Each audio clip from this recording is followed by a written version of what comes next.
Hello dear student, welcome to Gurukul classes में धर्मेंद्र गोस्वामी। जैसा पता है कि हम यहाँ पे डिस्कस कर रहे हैं लीगल एप्टीट्यूड या फिर लीगल स्टडी से रिलेटेड इंपॉर्टेंट क्वेश्चन सीरीज को। और याद देखिए, जो भी आपको क्वेश्चन कराया जा रहे हैं ये आपके चैप्टर वाइज कराया जा रहे हैं, जिसमें हमारा चैप्टर जो अभी चैप्टर चल रहा है वो है आपको लॉ ऑफ प्रॉपर्टी से रिलेटेड। हम यहाँ पे क्वेश्चन को डिस्कस कर रहे हैं, चाहे अपने एलएलबी के लिए अप्लाई कर रखा हो या फिर बीए एलएलबी के लिए, आप दोनों के लिए कॉमन टॉपिक है जो क्वेश्चन पूछे जाते हैं। ठीक, तो चलिए यहाँ पे एक एक क्वेश्चन को डिस्कस करना हम शुरू करते हैं। देखिए, आज का हमारा पहला क्वेश्चन कह रहा है कि सूचना के सिद्धांत के आधार हैं, तो क्या है? तो याद रखिएगा, सूचना के सिद्धांत का जो आधार माना जाता है वो माना जाता है विबंधन का सिद्धांत। और विबंधन के सिद्धांत की बात देखिए आया है ऑप्शन नंबर सी में, तो यहाँ पे सी यहाँ पे हमारा राइट आंसर हो जाएगा।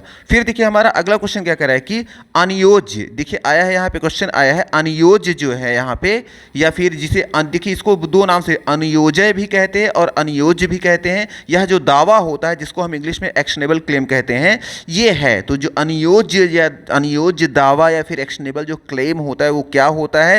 तो याद रखिएगा, वो अंतरकालीन लाभ का दावा और जीवन की पॉलिसी और साथ साथ भविष्य में होने वाले बकाया किराए के दावे, ये तीनों ही जो होते हैं अनियोज्य दावा या फिर एक्शनेबल क्लेम माने जाते हैं।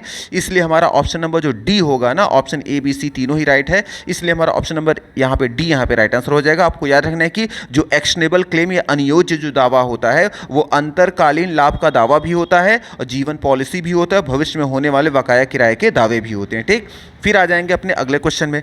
हमारा अगला क्वेश्चन कह रहा है कि निहित हित प्राप्त होने के बाद निम्न में से क्या प्रभाव होगा? तो याद रखिएगा, निहित हित प्राप्त कर लेने के बाद जो प्रभाव होता है वह अंतरिति, जिसे ट्रांसफरी भी कहते हैं, को स्वामित्व प्राप्त होता है। पहला प्रभाव ये होता है। दूसरा जो होता है ऐसा हित वंशानुगत होता है। और तीसरा जो प्रभाव होता है अंतरिति के बाद निहित हित उसके वारिसों तक भी पहुंच जाता है। ये तीनों ही प्रभाव होते हैं, इसलिए हमारा ऑप्शन नंबर जो डी होगा ना यहाँ पे राइट आंसर हो जाएगा। आपको याद रखना कि निहित हित प्राप्त होने के बाद जो प्रभाव होता है, पहला प्रभाव होगा अंतरिति, जिसे ट्रांसफरी भी कहते हैं, को स्वामित्व प्राप्त होता है। दूसरा क्या होता है? ऐसा हित वंशानुगत होता है। और तीसरा प्रभाव क्या होता है? अंतरिति के बाद निहित हित जो होता है उनके वारिसों तक पहुंच जाता है। इसलिए हमारा ऑप्शन नंबर यहाँ डी यहाँ पे राइट आंसर रहेगा।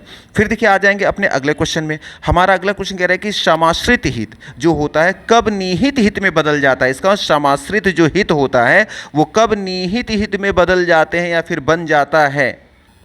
तो याद रखिएगा, समाश्रित जो हित है वो निहित हित में बदल जाता है जब उसके, यहाँ उसको नहीं उसके होगा, जब उसके शर्तों को पूरा कर लिया जाता है। जब उसके शर्तों को पूरा कर लिया जाता है तो जो समाश्रित हित होता है वो निहित हित में बदल जाता है। ठीक, या वो बन जाता है। इसलिए ऑप्शन नंबर ए यहाँ पे हमारा राइट आंसर हो जाएगा। फिर देखिए आ जाएंगे अपने अगले क्वेश्चन में। हमारा अगला क्वेश्चन कह रहा है कि समाश्रित हित जो होता है की विशेषताएं हैं। जो समाश्रित हित होता है उसकी क्या विशेषताएं होती हैं? तो याद रखिएगा, समाश्रित हित की जो विशेषताएं होती हैं, पहला तो ये है कि समाश्रित हित वंशानुगत नहीं है। दूसरा क्या है? समाश्रित हित जो होता है वो कुर्क नहीं किया जा सकता। और तीसरा विशेषता क्या है कि समाश्रित हित जो होता है निहित हित में बदला जा सकता है। ये तीनों ही विशेषताएं होती है समाश्रित हित की, इसलिए हमारा ऑप्शन नंबर जो डी होगा ना यहाँ पे राइट आंसर हो जाएगा। आपको याद रखना कि समाश्रित हित जो होता है उसकी विशेषताएं, पहली विशेषता क्या है कि समाश्रित हित वंशानुगत नहीं है। और दूसरा विशेषता है कि समाश्रित हित कुर्क नहीं किया जा सकता। और तीसरी विशेषता क्या है कि समाश्रित हित जो होता है वो निहित हित में बदला जा सकता है। इसलिए ऑप्शन नंबर डी यहाँ पे राइट आंसर रहेगा।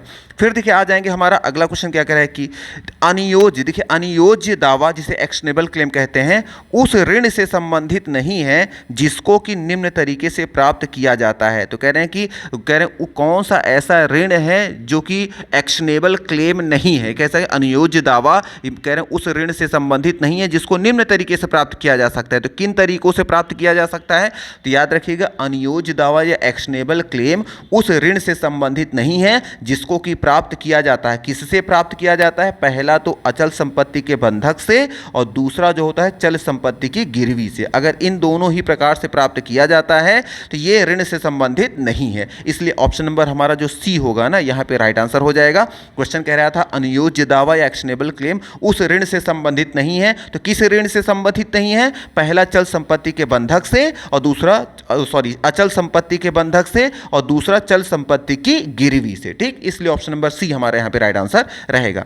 फिर देखिए अपने अगले क्वेश्चन में आ जाते हैं। देखिए इसमें थोड़ा सा ध्यान से पढ़ना है हमें। क्वेश्चन कह रहा है कि ए नाम का व्यक्ति जो है वो बी नाम के व्यक्ति को एक सोने की अंगूठी देता है तथा शर्त लगाता है या फिर शर्त रखता है कि यदि वह परीक्षा में उत्तीर्ण नहीं होता है तो अंगूठी वापस ले ली जाएगी। अब कह रहा है कि कंडीशन यह है कि किसी कारण से परीक्षा हुई ही नहीं।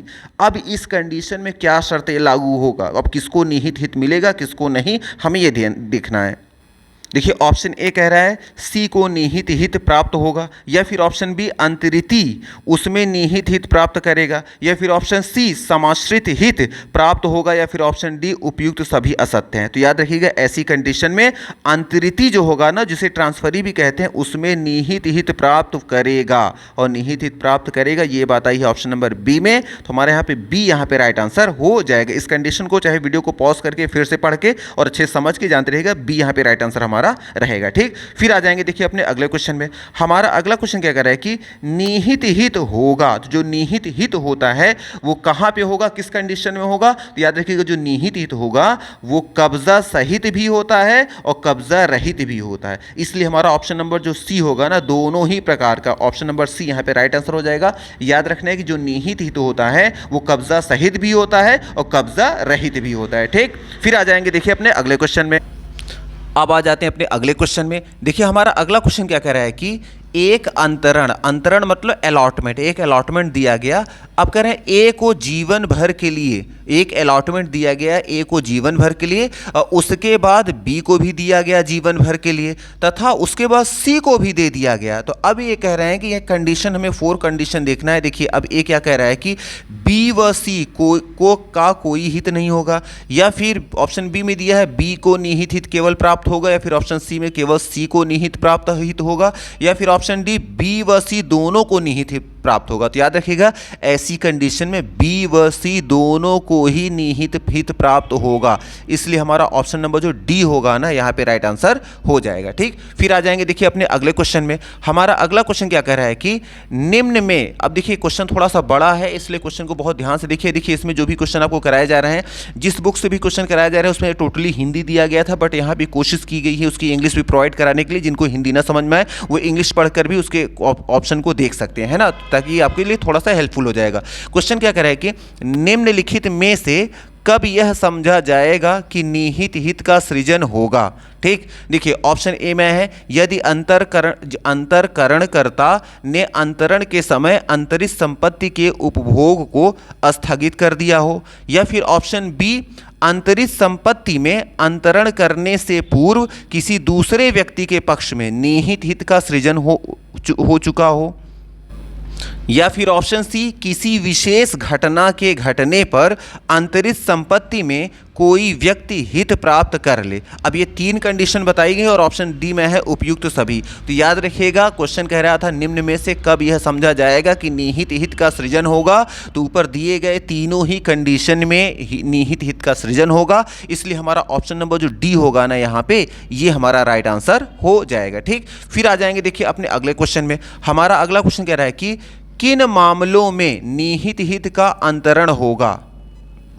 देखिए ऑप्शन ए में है अंतरण बिना समय बताए होता है, या फिर ऑप्शन बी शर्तें ऐसी हों जिससे मालूम हो कि निहित हित अंतरण के समय से ही प्रभाव में आएगा, या फिर ऑप्शन सी में है यदि घटना अवश्यंभावी हो तो निहित हित चला जाएगा।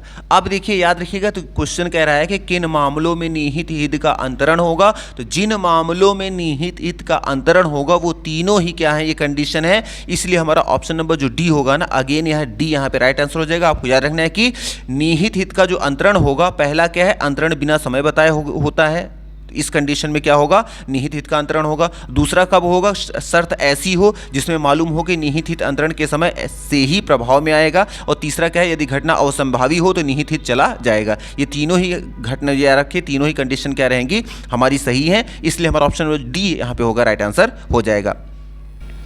अब आ जाते हैं अपने अगले क्वेश्चन में। देखिए हमारा अगला क्वेश्चन क्या है कि लिस्पेंडेस का तात्पर्य है, जो लिस पेंडेस होता है इसका क्या मतलब होता है? तो याद रखिए लिस पेंडेस जो होता है इसका मतलब होता है संपत्ति को वाद के विचाराधीन कार्यवाही तक न अंतरित करना। ये जो कंडीशन होती है ना इसी को बोलते हैं लिस पेंडेस, और ये है ऑप्शन नंबर ए में। तो हमारे यहाँ पे ए यहाँ पे राइट आंसर हो जाएगा। ठीक, तो लिस पेंडेस का मतलब क्या होता है? संपत्ति को वाद के विचाराधीन कार्यवाही तक न अंतरित करना जो होता है इसी को बोलते हैं लिस पेंडेस। ठीक, फिर आ जाएंगे देखिए अपने अगले क्वेश्चन में। हमारा अगला क्वेश्चन कह रहा है कि लिस पेंडेस का आवश्यक तत्व नहीं है।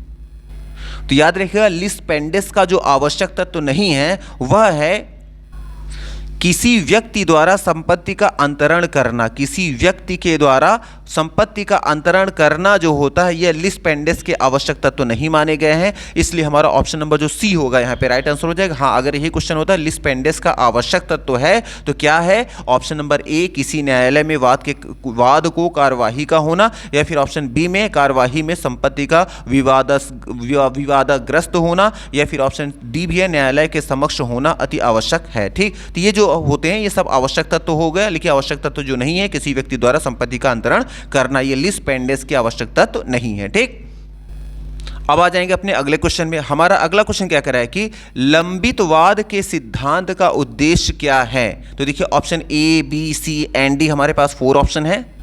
तो याद रखिएगा लंबित वाद के सिद्धांत का जो उद्देश्य है वो पहला उद्देश्य है यथास्थिति का संरक्षण, और दूसरा उद्देश्य वाद बाहुल्य का प्रतिरोध, और तीसरा जो है मुकदमे के दौरान नए तथ्य की सृष्टि को रोकना। ठीक, ये तीनों ही क्या है? लंबित वाद के सिद्धांत के उद्देश्य हैं, इसलिए हमारा ऑप्शन नंबर जो डी होगा ना उपयुक्त सभी, हमारा डी यहाँ पे राइट आंसर हो जाएगा। याद रखना है कि लंबित विवाद के सिद्धांत का जो उद्देश्य होता है पहला क्या है? यथास्थिति का संरक्षण, और दूसरा है वाद बाहुल्य का प्रतिरोध, और तीसरा है मुकदमे के दौरान नए तथ्य की सृष्टि को रोकना। ठीक, इसलिए हमारा ऑप्शन नंबर डी यहाँ पे राइट आंसर रहेगा।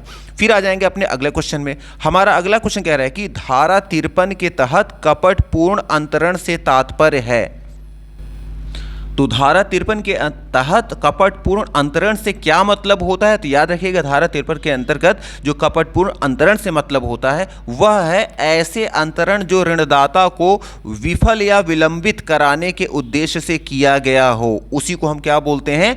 कपटपूर्ण अंतरण हम मानते हैं। ठीक, तो धारा 53 के अंतर्गत जो कह सकते हैं कपटपूर्ण अंतरण से क्या मतलब होता है? ऐसा अंतरण जो ऋणदाताओं को विफल या विलंबन कराने के उद्देश्य से किया गया हो, इसी को धारा 53 के तहत कपटपूर्ण अंतरण माना जाता है। ठीक, इसलिए ऑप्शन नंबर जो ए होगा हमारा यहाँ पे राइट आंसर हो जाएगा।